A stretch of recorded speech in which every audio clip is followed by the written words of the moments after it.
Қайырлы таң қазақ елі, сіздермен бірге мед журналист Гүлнұр Сәлімбай. Бүгін біз Алматы қалалық 5-ші емханаға буын ауруларының алдын алу мақсатында ревматолог дәрігермен сұхбат жасауға келік.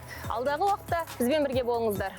Енді бүгінгі таңда ревматикалық аурулар туралы сөз қозғайтын боламыз. Соның ішінде ең өзекті мәселе ол ревматикалық аурулардың ішіндегі буындық синдроммен зақымданатын аурулар тобы, яғни артроздар. Атап өтетін болсақ, ревматоидты артритті.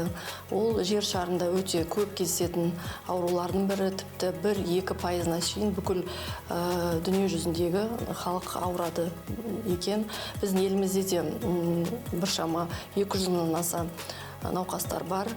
Қазіргі күні әрине салыстырмалы түрде бұрынғы 10 жылдықпен салыстырғанда ревматология саласында үлкен жетістіктер бар. Осы ревматоидты артритті емдеу, диагностикалау саласында.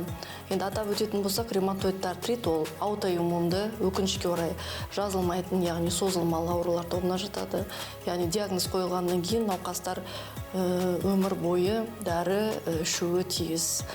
Сондықтан дер кезінде анықталып, ем ретке қойылса, болжамы өте жақсы болып саналады қазіргі күні. Мысалы айта өтетін болсақ, бұл аурумен көбіне 3 есе әйел адамдар көп ауырады.